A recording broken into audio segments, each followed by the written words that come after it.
Hello, my name's Jupiter Hadley, and today we're doing another version of Jupi Plays All the Games, this time for the Yuri Game Jam 2016.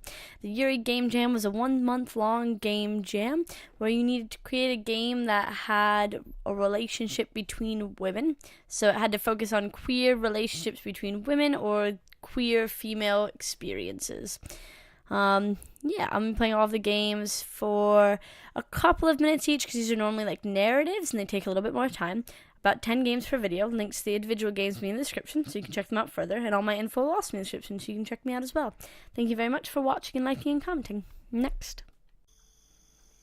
First, we're playing First Kiss at a Spooky Soiree. I think I said that right. I'm not sure. These graphics look adorable. This is it. This is it. The party where I finally have my first kiss. First kiss party, it's happening.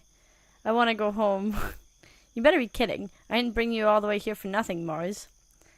I'm half kidding. I'm just nervous. So if she's Marzipan and the other one's Jam, the one who has cat ears. Those are adorable names. Well, don't be. You made up your mind, didn't you? No matter who it is, you're going to kiss someone on the lips because you're so tired of being so old and yet never... Don't say it.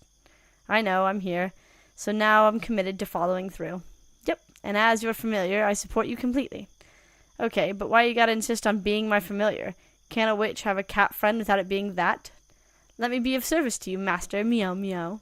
Oh my god, stop. I'm letting you help me, so never say that stuff in front of anyone ever. Yeah, let's go inside. Oh, this place looks great. It's a little crowded, huh? The more the merrier. Get out there and chat someone up. Alright, who should I try talking to? Tiny person, it's that little fairy. Incubus boy, retreat to the snack table. Let's try tiny person. Weird question, but is there a tiny person in the chandelier? Is that a bug? I'm gonna eat it. No, don't. Oh, they flew off somewhere. What are you waiting for? Go after your prey. You probably scared them. I'll go apologize. I'm not gonna try to eat them or anything. Ah, hee hee. Oh wow, they look as frightened as I am. Hey, are you... Stay back! You're aiming to capture us, aren't you? What are you talking about? The cat is your comrade? The cat is your comrade, is she not? When we saw the look in her eyes, we will not be devoured by the likes of her. I just wanted to apologize. She gets weird around bug people, but I don't let her eat you, so it's okay. Truly? Very well then. Dreadfully sorry for having assumed so. It's cool, I don't blame you. Are you known as... we are known as Puffin. And you, Madam Witch? It's Marzipan. Pleased to make your acquaintance, Lady Marzipan. Welcome to our most splendifious... Sorry? Huh? But Jam said this was Charvel's house? Sir Charvel is merely the host. The residence belongs to us. Quite sizable for a moth, wouldn't you say? Yeah, definitely, but why would you want to live in a place that's scaled to, everyone else's size? Oh, we thought it was obvious. We're very rich, you see. I see. This girl's weird, but at least it makes her easy to talk to. Let's keep chatting. So, Puffin, what were you doing in the chandelier? Oh, brilliant lights are our weakness. We often enjoy flitting around in their warmth, and that chandelier is particularly excellent for it. Is that a moth thing, or are you not drawn to light, to warmth? We feel all creatures are this way. We thought we may be notably weak to it. I'd say I don't know of anyone else who hangs out in chandeliers. That is merely because you do not fly. Or can you fly? Witches have all sorts of powers. It's hard for us to keep track at times. I'm Light Witch, but not light enough to float. Bad joke. Light Witch, you say? We are intrigued. Tell us more. Wow, this is going really well somehow. I guess it's a lucky coincidence. Maybe I can demonstrate. Let's do it outside. I can show you, but can we do it outside? I wouldn't want to disturb your sorry. Fun is no disruption, but if you wish to step outside, we will gladly accompany you. I hope we do well. He keeps referring to himself as we. Oh, he's got like a little mouth and his ears might be eyes? No, maybe not. That looks like a little crown, and his ears look like ears. You are a singular bug. Is this area suitable? We can hardly wait. Ah, this should be fine. Here goes. Incredible, they glow so brightly. Lady Marzipan, we had no idea witches could do things like this. Oh, it's nothing special. But it is. Look at how cute this moth is. We're positively enamored. Hey, wait a second. Isn't this kind of silly? Romantic. Let's be romantic. I just realized I kind of turned the setting romantic on accident. Is that weird? So bright, wondrous. Oh, what were you saying? Nothing. What fun. We've never had a friend like this before. We must invite you over again. What? I thought you were gonna have like a billion friends since you apparently throw these big parties all the time. If you hadn't noticed, we're very small and easily missed by our guests. The responsibility of hosting is usually bequeathed to Sir Chiverell, due to, well, our voice does not carry so well. Sorry for all these words I'm messing up on. This seems like a really wonderful little game. I love it. I love how Halloween-y it is. And this little moth creature is very cute. Next. We're playing To Libertad? To Libertad? Sure. I'm sure I'm going to mess up a lot of words in a lot of games.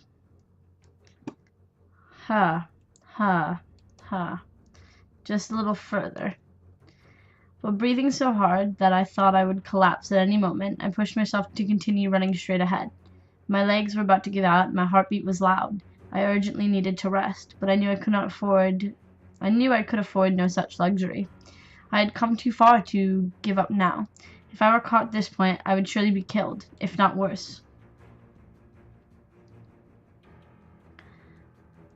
Quickly, after her! Don't let her escape. Yes, I know. Catch the little rat before she escapes. I'll make sure that little bitch gets what's coming to her. Nobody escapes from my clutches that easily, and when I catch her, hee. Shut up and focus, you idiot. She went through here. I continued to run as quickly as my legs will carry me. Though I was starving and sleep-deprived, there was enough adrenaline pumping through my body for me to run far away from this dreadful city. And, at that moment, that was exactly what I needed to do.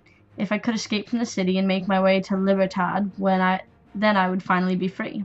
Gotcha. Wah! One of my pursuers suddenly ran out in front of me. I turned around to flee in the opposite direction, but the moment I did, 2 more men stood in my way. Like a fish in a barrel, eh? You did well to make it this far, little girl. Looking at you, nobody would ever suspect that you had it in your gut, or you had it in you to cut a guard's throat and loot his corpse. You'd have my praise, were it not a friend of mine whom you choose to slay. 'Tis a pity. One of the pursuers began to advance on me. No, please, no more. Oh, hush, such a pitiful display does not suit a beauty such as yourself. If you quieten down, perhaps I'll reward you one last time, Would you like to enjoy your final moments of life? Stop! Keep your filthy hands off me. Phew, she's a fighter, I'll tell you. Shut up and hold her down. I'm going first. Ugh, great way to ruin the mood, you blabbering fools.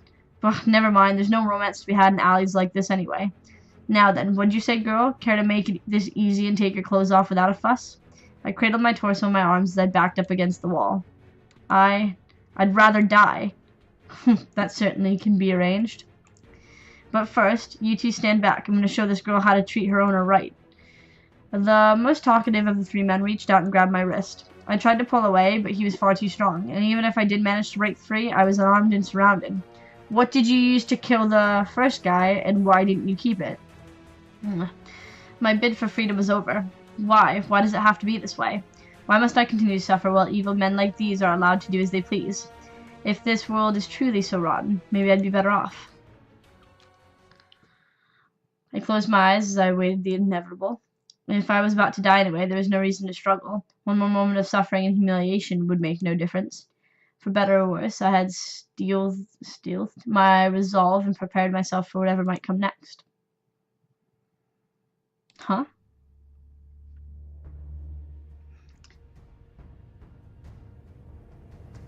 I slowly opened my eyes as the grip on my arm loosened, accompanying the sound of something hitting the ground. The sight that awaited me was one of unexpected yet welcome carnage. Laying on the ground before me were the corpses of my pursuers, each laying in pools of their own blood and felled without a sound. What? What on earth? Startled, my eyes darted around as I tried to make sense of the sight before me. 3 men had been killed in an instant, and standing beside their corpses was a woman.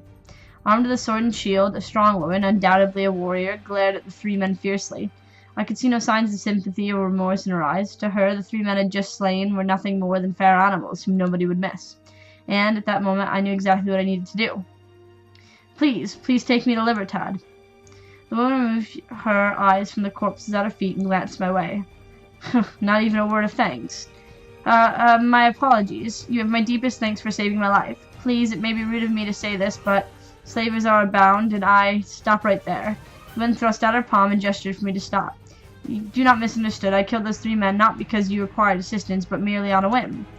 I am no paragon of justice. I do not help those in need without a reason. Then I pulled out the gold coins I had stolen from the guard I killed during my initial escape. Here, take it. It's all yours. In return, please take me to Libertad. The woman took the gold coins from me and briefly inspected them. This is quite a sizable amount, far more than someone like you should be carrying. Still, I must end my involvement here. But why? As I said, my intervention was not but a whim.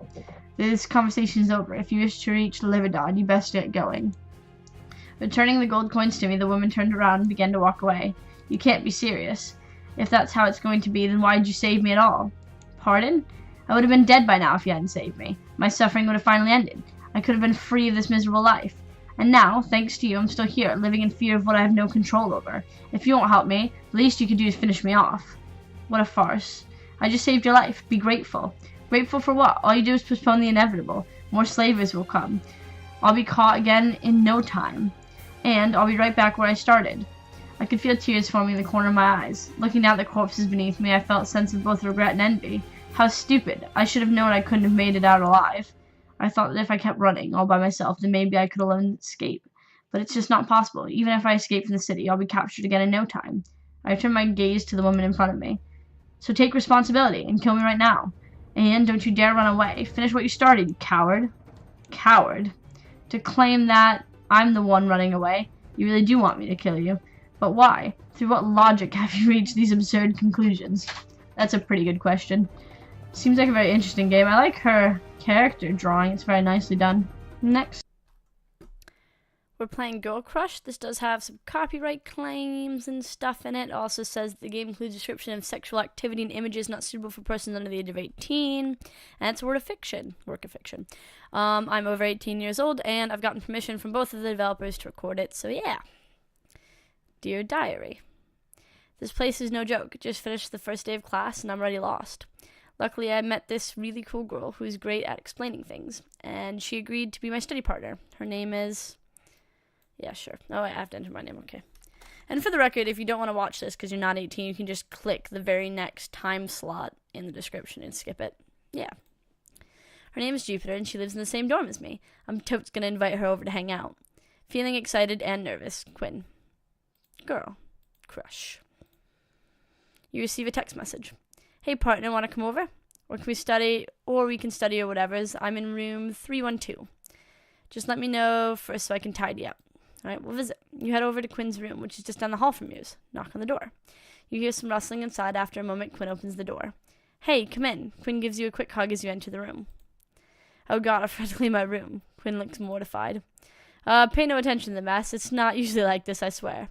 Realizing you've nowhere to sit, Quinn hurriedly begins clearing space on the bed. Are we going to flirt with her? Are we going to tell her she doesn't have to clean up? You don't have to clean up. Thanks for being so understanding. Here, have a seat. Okay, so his love. She's got like a love meter, which is increased. So, are you ready to study? Let's study. You're right. We should get some work done. You make a productive use of your study time. Quinn admires your work ethic. Okay, so we've got love at 18. Awesome. What would you like to do next? Let's take a break. Quinn seems really stressed, so you try to take her mind off of school.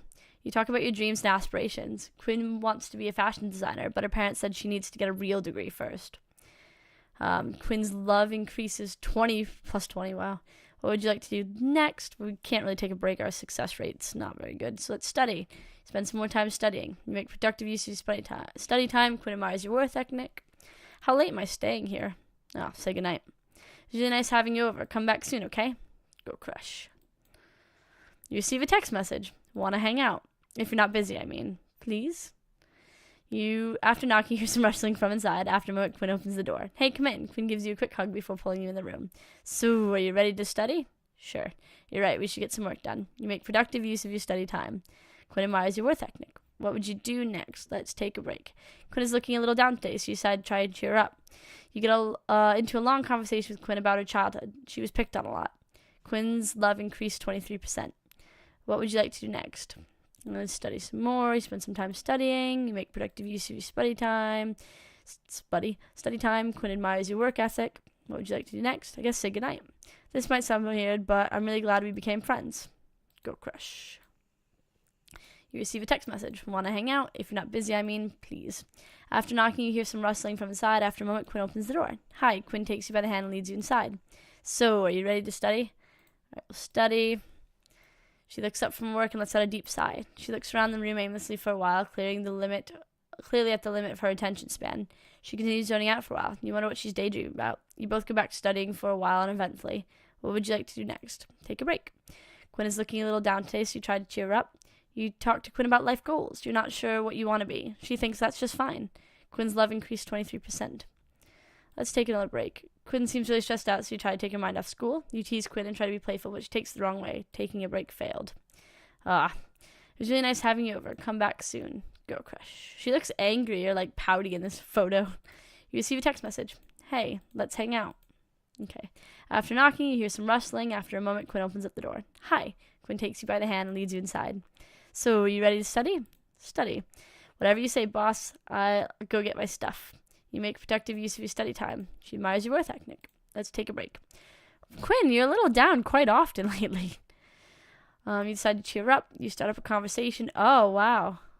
Break failed at 73%. All right, I guess we'll study some more. Worth ethic. Say goodnight. Come back soon. Text message. It's a bit repetitive. I wish I did hear more about the conversations when the break doesn't fail. But it's quite fast-paced as far as days go. If you're not busy, please. After knocking, you hear some rustling inside. After a moment, Quinn opens the door. Hi. Quinn takes you by the hand and leads you inside. Let's take a break. Try to take her mind off school. Her childhood, she was picked on. I guess we study some more. You're right, we should get some work done. Quinn looks up from work and lets out a deep sigh. She looks around the room aimlessly to clear attention span, zoning out. Studying. So take a break's a lot bigger. I wonder if it's because she's not quite focused. Decide to cheer up. You talk to Quinn and she tells you about her recurring pregnancy nightmares. You try to comfort her and she likes how supportive you are. Quinn's love increased 23. Thanks for coming over. This is a very interesting game. Next. We're playing Lone Wolf. Oh man. I feel like I've been hit by a monster truck. It was a full moon last night, wasn't it? No wonder I feel so ripped up. Wait, ripped? Oh no, my clothes. I must have been on another rampage last night, but where did I end up? Oh shit. Daphne? I'm not sure if I'm saying his name right. If Daphne is here, that means the depths of the mess I'm in finally starts to sink in. I smell rich, loomy soil all around me. Early morning sun dapples in through the ceiling. Oh wait, it's not supposed to do that. It's streaming in through holes and broken glass. Ripped up dirt and a beaten down door lay near me. But most importantly, piles of destroyed plants litter the ground. Not just any destroyed plants. Daphne's prized flowers. I can't even pronounce the names she calls them, but she spends so much time taking care of them. She sings to them, and I tore them up during a werewolf rampage or something. Did I? I can barely remember what happened. I always have bad memory after a full moon. Oh man, I'm really in it deep. Laika. Hey, Daphne. She looks really disappointed. No. There was a full moon last night, I see. Yeah, I guess so. My memory is still a little fuzzy. You're in my greenhouse. Daphne's voice is quiet, yet as solid as a stone, and as cold as one, too. Now I know I screwed up, big time. She's usually so kind and patient, but now... I thought I asked you last time, out of all the places to go gallivanting as a wolf, to please leave my greenhouse off the list. My Drosera, they were growing so tall and healthy, and my Daruma were nearly ready to bloom. Not to mention my darling Tanea. Daphne's got her back to me, her attention focused on the ruined stalks of crippled plants. She tenderly picks one up and cradles it against her chest. I gotta say something. Apologize. Ugh. Daph, I'm so sorry. You're sorry? Daphne turns to me, her eyes narrow, mouth curled into a frown. She's breathing hard out of her nose. I brace myself for an attack. She just stays still and sighs, and shaking her head. I feel my stomach drop out from underneath me. I would love to dig myself a hole in the ground and live in it right now, but I'd just ruin her little garden even more. Ugh. I know you can't help it. Huh? When it's a full moon, you can't help it when your wolf half takes over. Yeah, it's a real pain. Not only does it make my body feel like a giant personal chew toy, but I can never really remember what I did the next day. I guess it's not important now. Come on, Laka. Get up and clean yourself off. You can't go to work like this. You'll be late if you don't hurry. Daphne reaches a hand out to me, and I realize I've been lying on the ground in a heap this whole time. How pathetic. I take her hand and wrap my own calloused one around it. Even through her garden gloves, I can feel warmth sinking through. It feels kind of nice in the cool morning. Oh yeah, standing. I need to stand. She yanks me up with a surprising force. Your clothes are ruined, Laka. Laka? Another pair for the dumpster. You should see if they're compostable first. Oh, Daphne, she never misses a beat. Oh, and Laka? She stops me before I leave, placing a hand on my shoulder. I turn to face her, but I can't bear to look at her in the eye. I know it's not your fault. Come on, Daph, it totally is my fault. I'm not normally the type to plead guilty right away, but evidence is pretty overwhelmingly against me. Okay, maybe you did it, but you couldn't help it. I still forgive you. I feel my breath catch in my throat. Did I just hear her right? You what? You heard me. Now hurry and get cleaned up. Don't be late to work. She shoves me out of the ruined entrance of the greenhouse and onto the cramped stone sidewalk leading out of her plot. Before I can say a word, I hear her busying herself with work. She's faintly humming a tune I barely recognize. The sun slowly creeps up the sky, spilling orange light over the tiny path. Just ahead is the sidewalk into town. I can't dwell on the morning for too long. I've got to clock in. I can shower in record time when the threat of being late and pissing my boss off lingers ahead. I might look a little messy, but hey, they call them business slacks for a reason, right? Okay, that was bad. I need coffee. I grab a tiny styrofoam cup off-brand coffee from the break room, completed with little packets of sugar substitutes and non-dairy creamer. A quality beverage. Ugh. The drinks aren't even the best part about this place. Enter my little home away from home. Looks pretty cramped. And when I say little, I mean minuscule. Diminutive. Microscopic. Okay, maybe I hunted in the thesaurus for too many words just because I'm bitter about this. But my office... no, my cubicle is so freaking small. I can barely stretch my legs out when I sit. My arms bump against the particle board dividers. And worst of all, there are no windows. I can't even see the sunlight or the trees or the tiny little birds stuffing themselves with lunch scraps. I've put in over 5 requests just for a junk desk next to a window, and nothing. I am but a humble tech jockey here to fix your printer. Speaking of, I've barely put my headset on. The first call is already rolling in. Oh, so we're a tech support werewolf. This game seems pretty interesting. I like the fact that we're a werewolf, and I like the style of like our hair and everything. Our character looks pretty cool. It seems very interesting. I'm wondering what kind of creature the garden person is. I guess I didn't really look at them too well because we only look a bit like a werewolf. We look more human than werewolf. No, I really like it though. Next. We're playing Once in a Windswept Night. You blink, your eyelashes fluttering. You don't know where you are or even who you are, and the room is dark. No matter how you strain your eyes, you cannot make out any details. It's cold and quiet here, save for the panicked sounds of your own breathing. For all you know, you could be the only person alive in this whole world. The world itself seems to have compressed as of late. It's small, shrunken down, no bigger than the size of a walnut. You are trapped inside, all on your own. Or are you?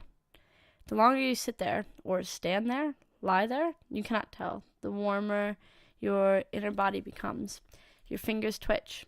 Ah, yes, your fingers. You remember now. For a short while, though it felt like much, much longer, you had quite forgotten. You have fingers you can use to touch, a nose you can use to smell, and ears you can use to hear. Arms and legs, a head. You are a person, after all. It's fortunate that you remembered. You were beginning to doubt the nature of your own existence, lost amidst the ether of non-being. For all you knew, you could have been a cat, a dog, or an amoeba at the bottom of the ocean. You are not any of those things. You have remembered that you are a living creature, a human being, to be more precise, and that has given you the right to live.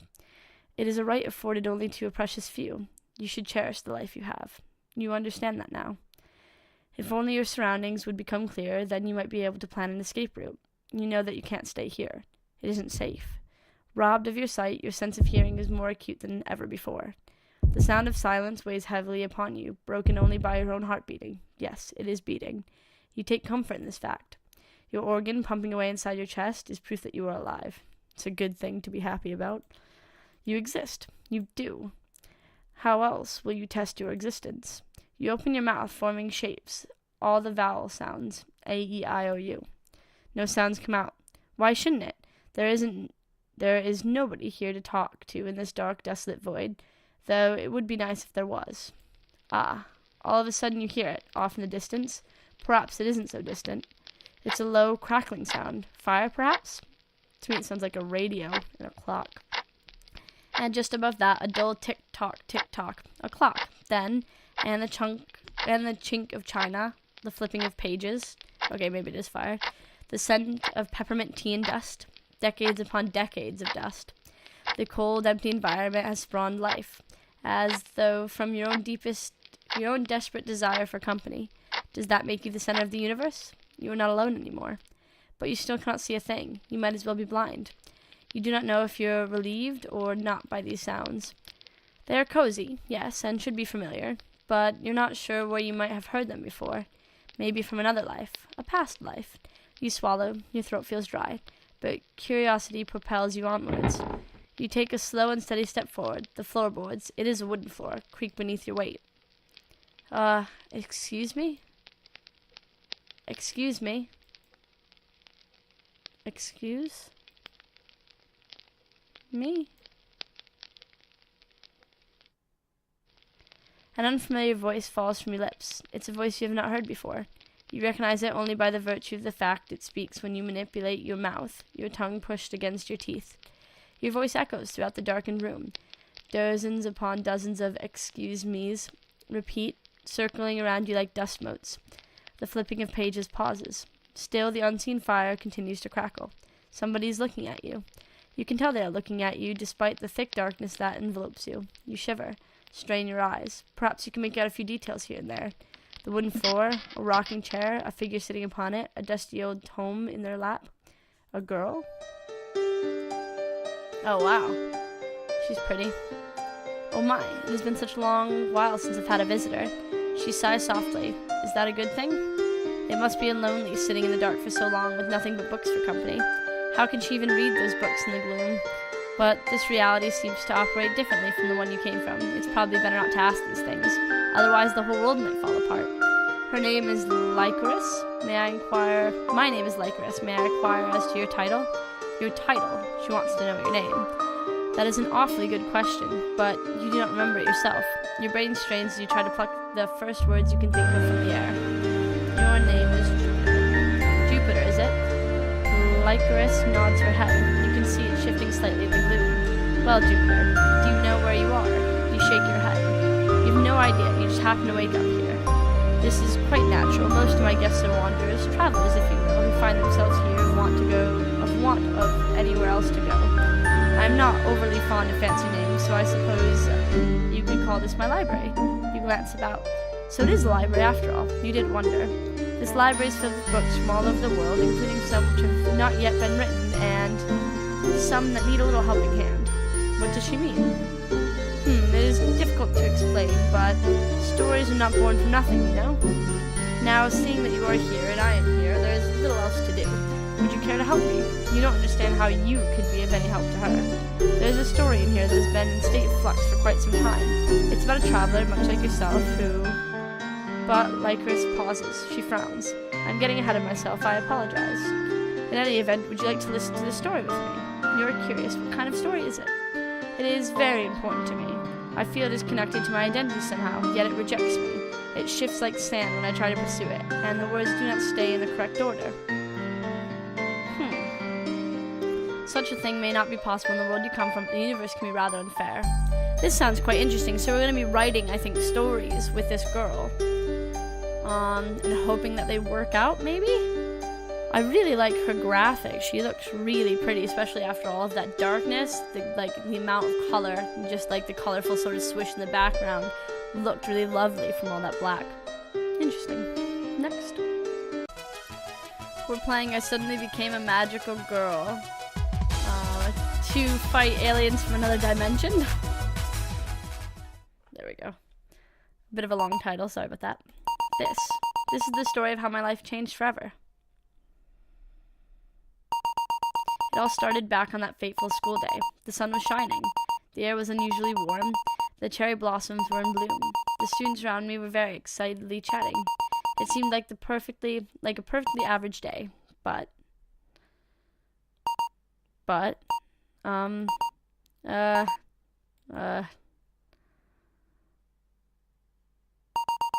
screw it. I forgot what I was going to say next. Well, it was fun while it lasted. So, what'd you think so far, huh? Wasn't my intro great? What? Huh, so you ignored me. What a bummer. Seems like you're the only person here, though, so I'll just continue talking. Too bad. Wait, I haven't introduced myself? God, I'm such a doofus. No wonder you didn't know what to say. You hardly know me at all. Yeah, and also you stopped mid-story, and I wasn't expecting any of that. In that case, let's get some things out of the way. Ahem, the name's Kegami. Kegami? I'm the second year at Generiku Academy. You know, the school nearby Koi Park in Toshi City. Wait, don't tell me you don't know Cone Park either. Geez, do you live under a rock? Anyways, Generiku's a well-known school in my area. Well-known for what, you say? Being pretty average as far as schools go. It's completely ordinary in every respect, even down to the number of toilets. Believe me, I've counted. But you don't want to hear more about that. You want to hear about me. I'm actually the founder of the one and only Magical Girls Club, a well-loved and celebrated student society where I'm the only member. Nobody else in my year thinks so, but magical girls are so cool. They may snicker about me being obsessed with what they call little kid stuff. But I bet the trendy dramas they swoon over never features any girls fighting the world for her benefits or wearing super cute costumes. I'm here to show appreciation for Justice's sparkly defenders and hopefully be one of them someday. Alright. What? I'm totally serious. Ahem. Maybe I should give you 3 short facts. You know, to break the ice a bit? Yeah, that sounds good. Maybe I'll get to know who she is. Number 1, sometimes I play lacrosse for school. I don't do it that often because I'm always made goalie. The lacrosse captain wants me staying in one place after I lost her a big game. I swear I had to do something with my klutzy running. Number 2, my parents are super busy, so I basically live alone. It's not like I care. I actually enjoy the freedom of doing whatever I want. And number three, you're scatterbrained. My favorite food is beef jerky. That's all I could think of right now. Beef jerky, not a very good food. So now that you know a little bit about me, let's get to my story. Alright. It was a pretty average day at my unusually average school. Classmates chit-chatting, sunny day, petals falling. You get the idea. I had just finished the last class of the day. I think it was math. Anyways, it was really, really boring, and as soon as the bell rang, I was totally prepared to leave, except I couldn't. I had detention that day. Why did you have a detention? Psh, it was over something really, really small. It was from wearing the wrong PE kit too often or something like that.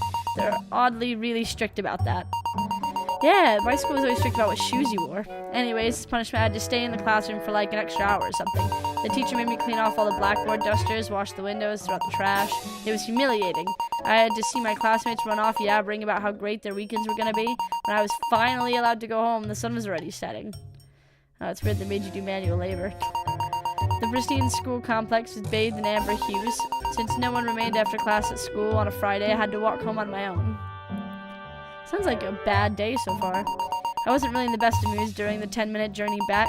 I thought stuff like, God, this sucks, or why does the world hate me today? I could feel myself gritting my teeth and growling. I probably got a few odd looks from strangers, but I couldn't care less. Once I reached home, I immediately went to the front door. I unlocked it, stepped inside, and dumped all of my schoolwork in the middle of the hallway before making my way upstairs.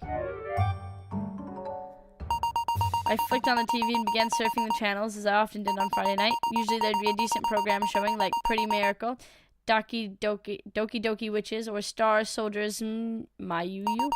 But for some strange reason, there weren't any on that day. The only thing on was the news, so I gave up looking and began watching the latest reports. The stories weren't that interesting. Just a load of boring politics, interviews, weather forecasts. Today really isn't my day. But then out of nowhere, we've just received several reports of a series of unidentified floating objects making their way towards Toshi City. No one knows how they made their way there, but many suspect it to be a promotional stunt, though I don't recall any recent films having moth-like airships. They're attacking the city. They vaporized buildings, and the people in those buildings. Somebody, anybody, help. I bet you now it's going to be my chance to be the superhero I was thinking of. I definitely am a really unique character. Well, I'm not a really unique character. I'm definitely interacting with this really unique character. She seems quite headstrong and very interesting. Next. We're playing Emperor's Lesbian New Groove demo. I like this picture. I like how it's all black and white, and then she's kind of glowing with little specks coming off of her. Very pretty. No woman is worth anything without a pretty face. This is the kind of world we live in. It does make me uncomfortable, but I've been lucky enough to be blessed with good looks. It's never been a major concern to me. This may seem cruel. I've seen enough of my peers get shot down because they weren't pretty enough or no one would ever marry them. Of course, it's never been a happy situation. You get attached, you become friends, they fall behind you, they start to despise you. Rinse and repeat. I've slowly learned to let it go, adjusting to this unwritten rule. Women are nothing but pretty faces. If you live by their rules, you just have to act modest and fit your role in society. It sucks, but what can you do? In this kind of world, there's only one thing that can comfort a pure maiden like me. That is, charming beauties. Since I've accepted this reality, I'm taking advantage of it. I've worked my ass off to reach the perfect wife material status. I've been studious, polite, hardworking. I've never done anything wrong, in front of anyone who could report it at least. It worked. I've been admitted into the most prestigious, exclusive school of the nation. So exclusive, it's not even on maps, and admissions are private. I still can't believe it. I'm about to attend class with young ladies shaping up to accompany the elites of society. That is, pretty girls only. This is a dream come true. About that last part, the shape up to accompany the elite of society stuff, honestly, I'm not very thrilled. But who cares? I'll cross that bridge when I come to it. In the meantime, I'll feast my eyes on these babes. As I mentioned before, a new student is about to join you girls starting from today. Please introduce yourself. Huh? Ah, right. I was getting caught up in my own delusions. I should be more careful. My name is Jupiter. 5 seconds in and I'm already grateful for choosing this path in life.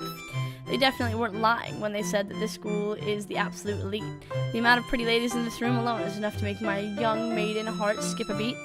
Unfortunately, I am already sure that nothing will happen and I'll be doomed to a life of dissatisfaction. But God, if being dissatisfied also entails being surrounded by such beauties, I could deal with it. Oh, I like the font for my name as well. It truly is a pleasure to finally be able to meet each and every one of you. I smile softly, like a proper lady I am supposed to be. My eyes, however, I am sure if someone looked carefully into them, they would see them sparkling with tears of joy. I sit down at a desk assigned to me with the same rehearsed, diligent poise I was taught over the years, sure that no one would even ever think about what really goes on in my head. Sigh. Life can be so unfair sometimes. I plan on unleashing my platonic seduction skills at the end of the lesson, like the diligent kid I am, until I spot this cutie sitting right next to me. So I guess we are deskmates now. I hope our school life will be an exciting experience together. The smile I give her must be so charming, I'd honestly fall for myself. Yeah, I guess.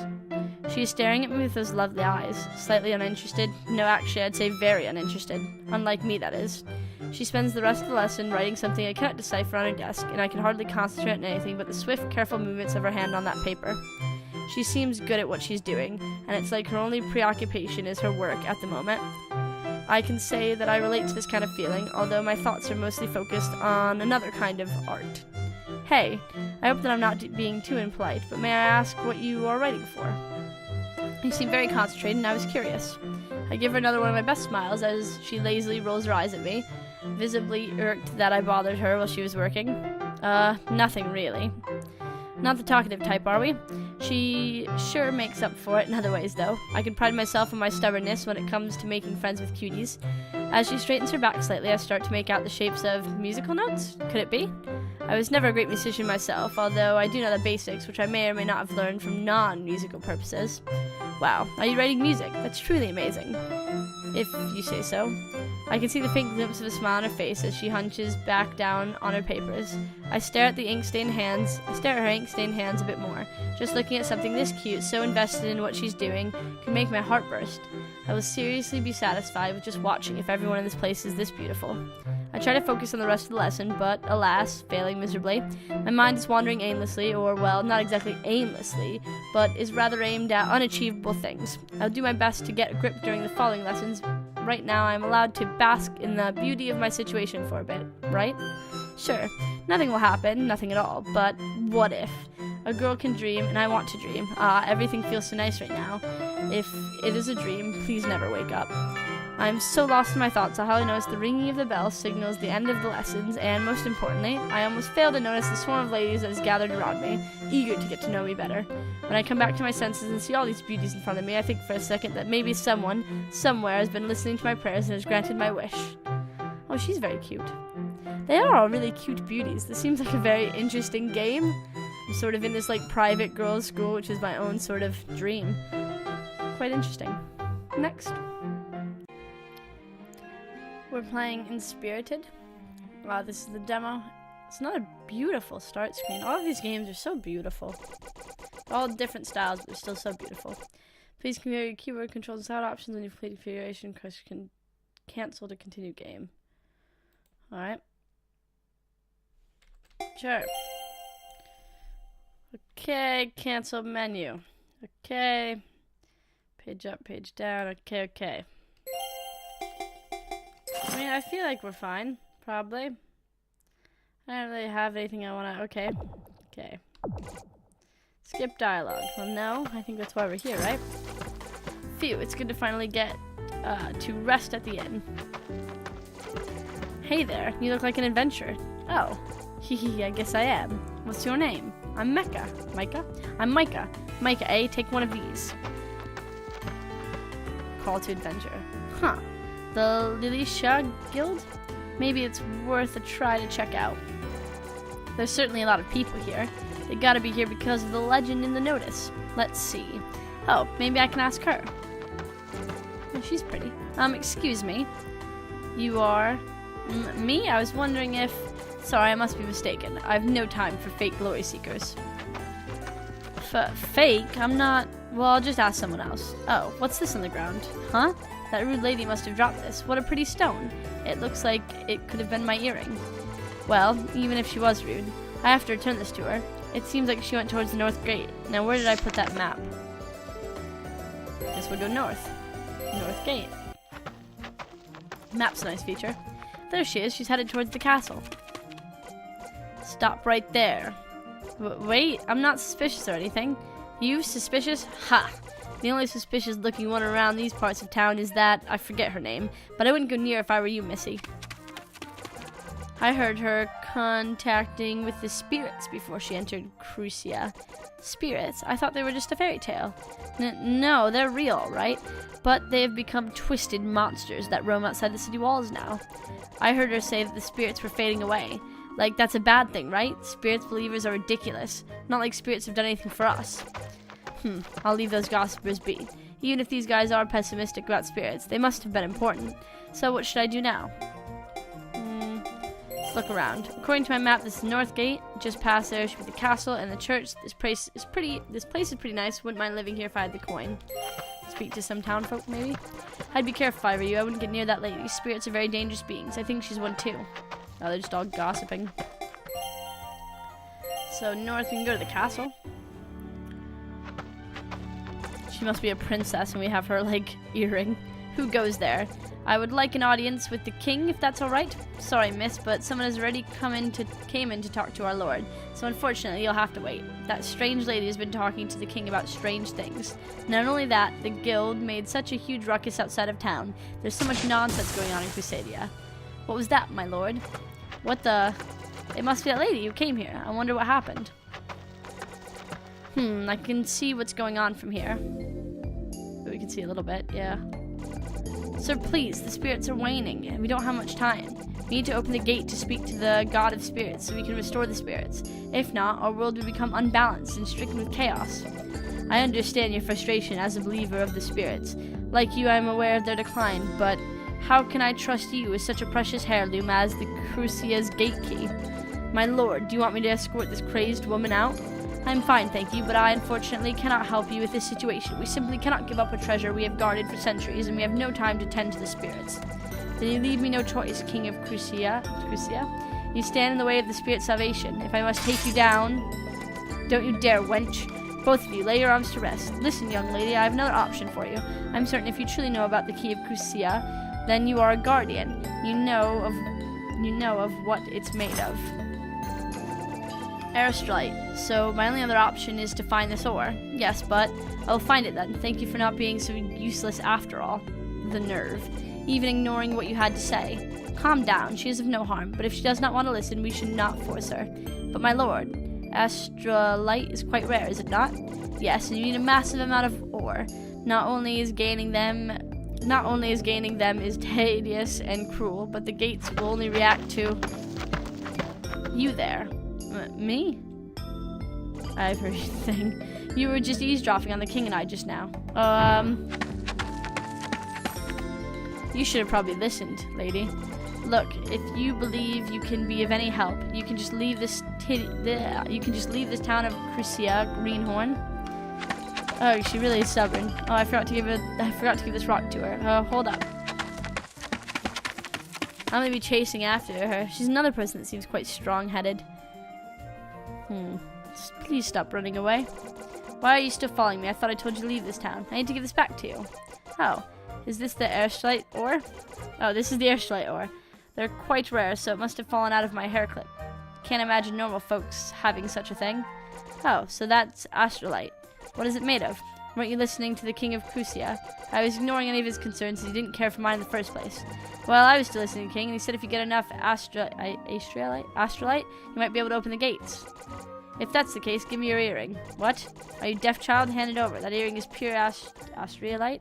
It may just be a shiny stone to you human folk, but to me or anything attuned with the spirits can recognize what it is. I can't. So now she's being rude and taking my earring. Man, she is quite rude. Or determined. I'm gonna say rude. Next. We're playing Painted in White. Tomigi's. I feel like I suck at all of these names. Tomigi. You're gonna be late if you don't wake up, you know. Blankets toss and turn reluctantly as Tomigi's mother opens a nearby window, letting the bright sun flood into the room. Retreating under the covers, Tomigi tries her best to escape the sight of her mother. Tomigi! Hey! It's the first day of the new school year. You can't hate school that much, can you? Hey, don't go back to sleep. Come on, dear. I'm sure all your friends will be waiting for you at school. Besides, aren't you excited to walk there with Ku? You haven't seen her since before vacation, after all. One of Tomigi's eyes peek open as she stretches out a bit, still buried beneath her covers. Well, I've prepared breakfast for you, so I'll be waiting for you at the kitchen. Get up as soon as possible, okay? Following her last words of encouragement, Tomigi's mother hastily exits the room, leaving the door just slightly open behind her. Tomigi yawns as she pokes her head up from beneath the covers, rubbing her eyes as she adjusts to the brightness pouring through the open window. After pushing away her blanket, she slowly makes her way to her dresser, stumbling along as she comes to her senses. Uniform? Opening her dresser drawers, she undresses from her pajamas while yawning, throwing her simple light cyan-colored flannels to the side as she gets into her school uniform. On the way out of her room, she quickly breaks to examine the uniform once again in the mirror, flashing a cute smile as she exits out of her room, and closes the bedroom door. First day of school is always very exciting for me. Tomigi makes her way into the kitchen and sits down at the table. Her mother sets down breakfast before her, the smell waking her up slightly more as it washes over her. The two look at each other in silence as she begins to eat. Tomogi, just how tired are you? She stops eating to look up for a second, still somewhat struggling to keep her eyes open. Not very, why? Her mother giggles a bit. Well, your vest is inside out. Shifting her head down, she realizes that her mom wasn't kidding. Aha! Tomogi's face bursts out in a blush as she quickly scrambles to fix her vest. She shoots her mother a flustered glance afterwards, retreating back into her meal. As Tomogi's mom continues to do the dishes, little conversation strings between the two. Soon enough, Tomigi finishes her meal and begins to head out. Oh, Tomigi, make sure you check with your father downstairs before you leave. You know just how hard it can be to run the shop alone during the day. That must have been what I was doing all summer. She nods as she makes her way from her family's apartment downstairs to the storefront below. Her father's voice booms as she continues into sight, startling her a bit. Hey, daughter, got up a bit late, didn't ya? Tomigi rubs her eyes again and calmly nods, giving out another small yawn again. I see your friend isn't waiting outside like she usually does. What do you say you help me out around the shop in the meantime? Tomigi glances out in a nearby window with a subtle yet worried look on her face. Q. What was that? You say something? She blushes a bit in response. No, it's nothing. Well, how about you help around the shop while you wait for your friend? What do you say? Well, I made good time if I woke up late and have more time left over. I have time to spare. Let's be nice to your dad. Glad to hear it. Tomigi makes her way over to the store counter, setting her bag on the table along the way. What should I help with? Her father gives a hearty chuckle. I think we may need to restock the utensils and cups. I already did most of the cleaning. I'll get the yogurt ready if you do that. She nods and walks to the closet in the back of the store. She gets on her toes to reach the top shelf, just barely reaching the bag of utensils at the top, as well as grabbing the nearest bag of cups on the shelf just slightly under that. As she carries the bags back, she can barely see past them as they tower above her small figure.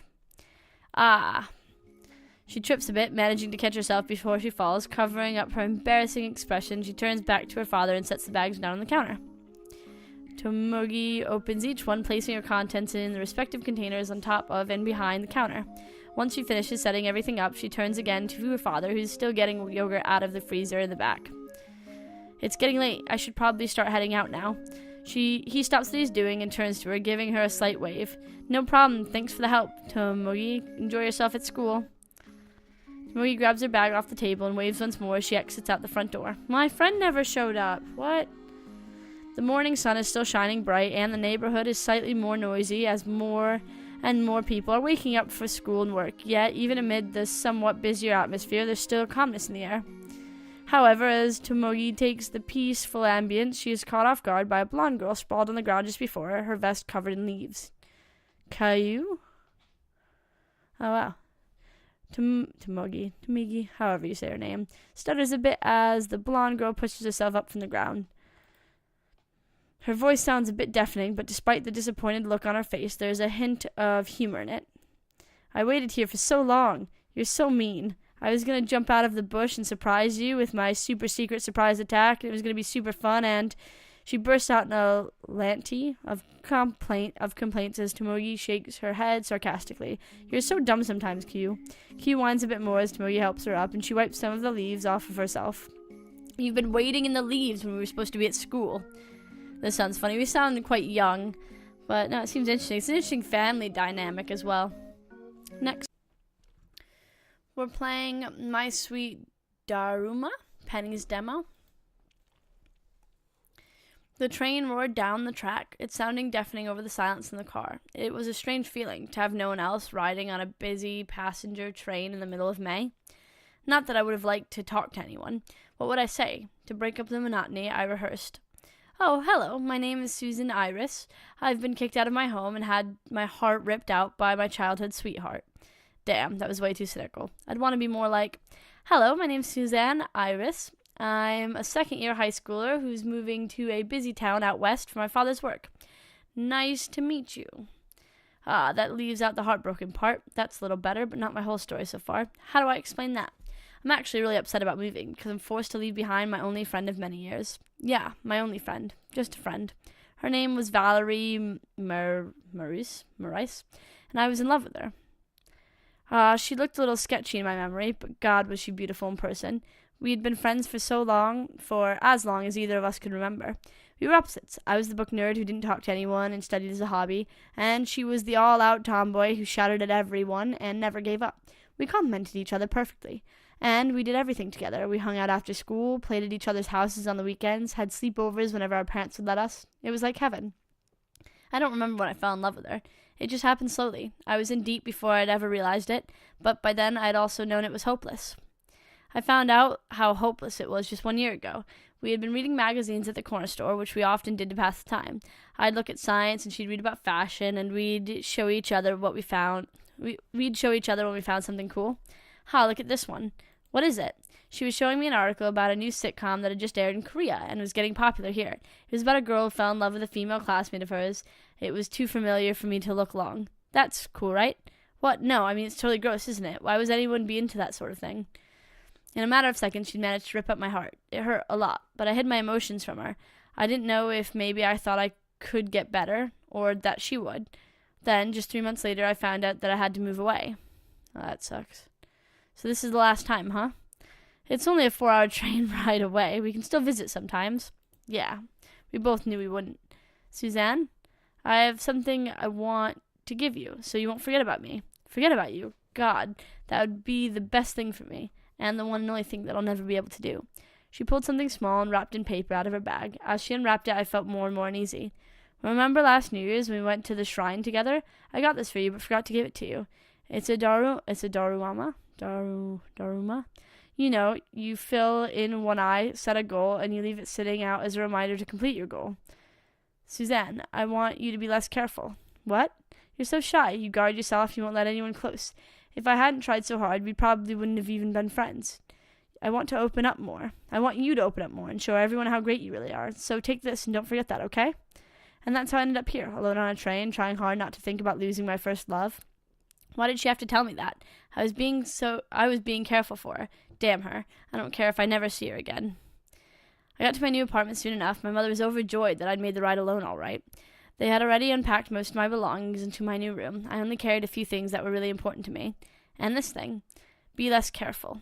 Maybe she was right. What if I had been less careful? What if I had confessed to her and she changed? What if I told my father that I didn't want to change high schools? What if... But those ifs are gone. It's all over now, and I couldn't do anything. I couldn't change Valerie, and I couldn't change me. But it's not too late to try the latter. I'm done whining about this. I'm done thinking about what could have been. I'm in a new place now, and it's time for me to become a new person. One who doesn't put others before herself and pine after girls she'll never have.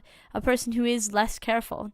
Next time I fall in love with a girl, I won't let her get away without telling her I love her. That's a weird little creature to just fill in one eye. Isn't that kind of creepy? I don't know. Elizabeth, thank you for bringing in your enrollment papers before class started. Most transfer students wait until after we ask for them. Not a problem. I was actually looking forward to starting here, so I didn't delay.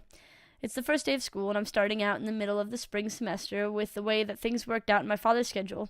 I don't mind it, though. It's only my second year, so I have plenty of time to get used to this place. I came by early this morning to drop off my paperwork at the student council, Elizabeth. The council president was already waiting there for me. She's gorgeous, elegant, and super smart, and that's just based off of what I've seen the first 10 minutes. I can't wait to see what my other classmates are like. Suzanne, has anyone showed you around the school yet? It'd be good for you to get an idea of where things are before you need to find them. Actually, I haven't had time to look around yet. Do you have any school maps? I can show myself around. Don't be ridiculous. I'll show you around. We have plenty of time before class starts. This is one of my duties as student council president. It would be rude not to. Following her out into the hallway, this isn't an all-girls school, contrary to the pink flower floors. It's popular with girls, though thanks to our uniforms, I was really surprised when I got mine. Pink is unusual, and the bow is ridiculous, but when everyone matches, it works. The stairwell to your left lead to the third year's floor. You'll find out about 3 classrooms on each floor and a teacher's lounge. There are extra classrooms for clubs, but they're assigned on an as-need basis. The bottom floor also has the principal's office. The library and cafeteria downstairs in the building to the left. There's also a track field outside that loops around the building. You probably saw that by the gate. We're actually a pretty small school, but we do what we can to make the students feel at home. She's getting all excited about it. I don't quite get it. It's just a school, like any other. I guess if someone in charge of it would feel proud, though. 2 other girls came rushing by, stealing Elizabeth's attention. Elizabeth, have you seen that kid? I know she was here again this morning. The one who's been hiding in the bushes? Sorry, I haven't seen anyone come by. I'll keep an eye out for you. Oh, I should introduce you. Catherine, Alex, this is Suzanne. She's that transfer student I was telling you about yesterday. Suzanne, meet Catherine and Alex. They're the school's disciplinary committee and are very close friends of mine. Oh, I remember. You're the girl who's supposed to be super smart. Alex elbowed her in the ribcage to get her to stop talking. While I appreciate not being embarrassed, I think that was a little unnecessary. These girls look a little scary. Not really my type. Pleased to meet you. I think this is pretty interesting. I like being the smart student, because that's kind of how I was in school, so I can relate to that. It is kind of rough in the whole graphical sense of it, but it is pretty promising. I wonder if they're going to continue it. Next. And I wonder if I'm actually going to go through with being less careful. Next.